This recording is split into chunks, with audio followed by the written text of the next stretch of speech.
Hey folks, Dave here, and I like knives. Here to talk to you today about the Benchmade Boost. An example of Benchmade's assisted access lock, which hasn't always worked in the past, but has it here.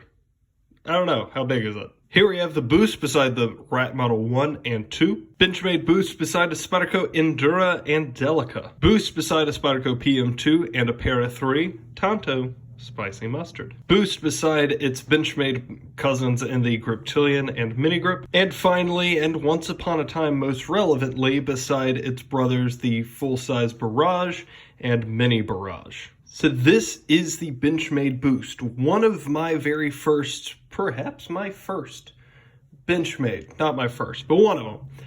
And it's what introduced me to the world of the butterfly. And because of that, there is a lot of nostalgia and love for this knife built into it.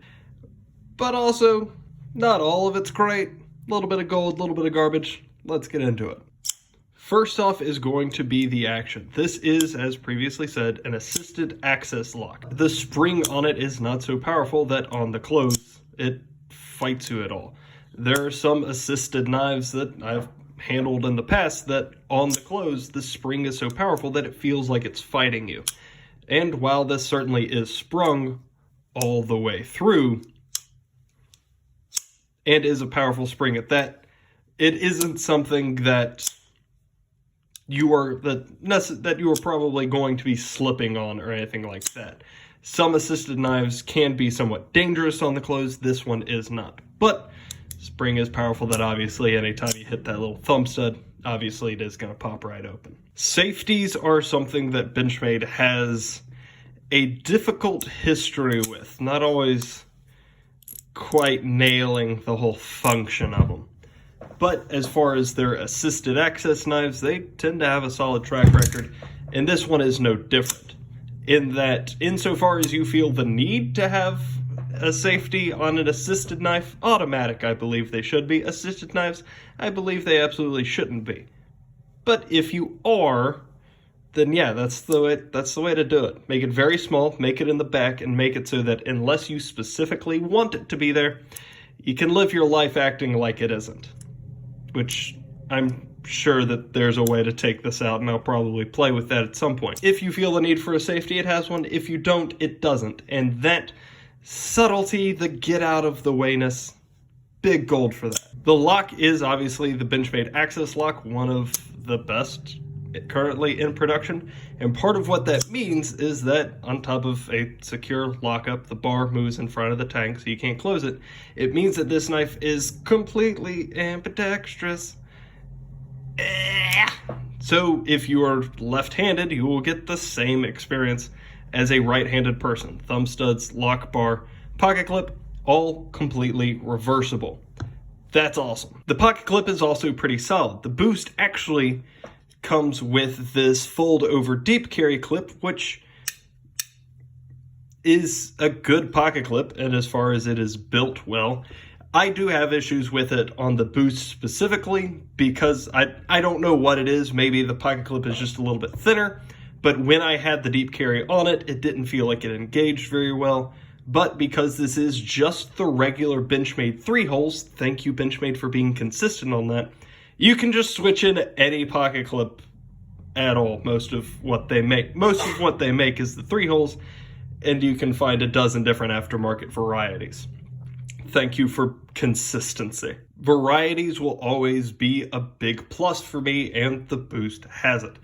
This obviously is the full-size satin version. However, there is also a mini variety, which is about the same size as the Mini Barrage, as well as the black-coated blades, as well as a rescue variety, where it has a cut-off sheep's foot nose and is meant to be used like for seat belts and like rescue operations, that kind of stuff. So they have coated and non-coated, as well as a paramedics version. That's awesome. One of my favorite things about this knife is the ergonomics. It just fits in hand. The handles are rubberized in some places, thankfully not under the pocket clip. Thank you for not being stupid. But the rest of it is, so the gray here is more of a dense plastic. The black is kind of a rubbery.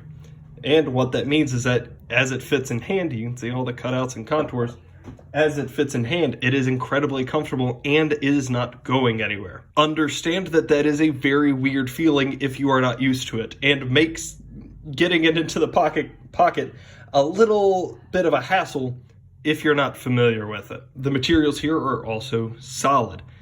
Full size of a little bit more than a 3.5-inch blade of S30V. The handle I've already talked about a little bit. Solid construction, streamlined. I like that those two lines go together pretty well. General Benchmade build quality, it's pretty solid. The price is going to be $120. I'm considering that a gold, especially when seen in consideration of kind of the rest of Benchmade's products, where there is a solid butterfly tax on everything. The butterfly tax here, a little bit less than a lot of other places on their catalog. Not everything can be great, however, some of it just has to be garbage. And the first garbage here is going to be that size. This is not a thin knife, especially with the rubbery grips. It really does make it a bit of a hassle putting in and out of your pocket, because while under the pocket clip is the plastic, so that's not going to, tear up your pocket or anything. Everything around it is still the rubber, so that is still going to grab on everything in your pants. As well as, I do wish that the pocket clip was a little bit more centered down the plastic spot, so that would be less of an issue. Unfortunately, it didn't, so, it is a little close to that rubber, which means that spot right there, that's going to grab your pocket lip a little bit more than it really should. The handle is going to be a garbage for a lot of people. The rubber on plastic, that is a choice, I will call it conservatively. A choice that I believe is better done here than in a lot of other places, where, at least the plastic raises above the rubber, where, again, decisions were made, and not all of them were good decisions. Not all of them were well-made decisions. Now, because it is an access lock, you, of course, are going to come across a dozen different stories of the Omega springs failing somebody and breaking, and now you have to send the knife in to get it fixed. Benchmade tends to be pretty good on their warranties, so it's not a huge concern. This is a great user lock, but unfortunately it does have some specific failings.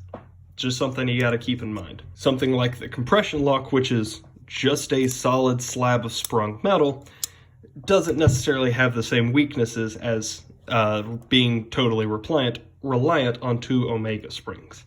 I do hope that Benchmade redesigns their access lock just a little bit in the future to change that, but as it is, I personally have not had any issue with that. And the final garbage is going to be that this thing is dead.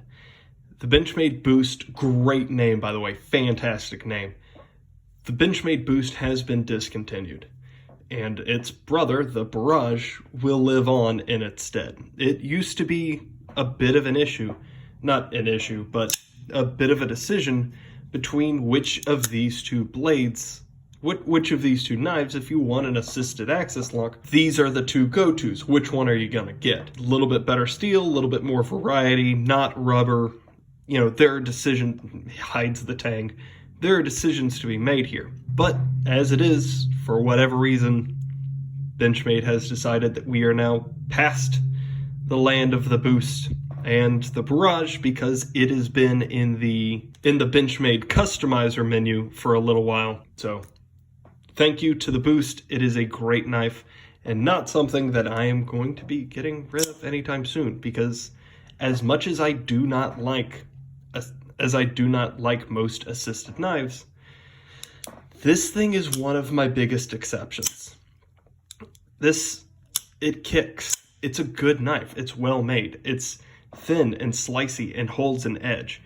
Beautiful blade shape with a little bit of a swedge, perfect for if you need to get into something, perfect for stabbing and slicing. Obviously, I do wish that I had the blacked out version of it, but as it is, this is truly one of my favorite Benchmades, as I obviously have several. So, the Benchmade Boost, I'm sorry to see it go. I'm glad that I have one. The lanyard hole also I have an issue with, but it's fine. If you have any questions, comments, concerns, or suggestions, let me know down below. And under that, y'all have a great day. Bye.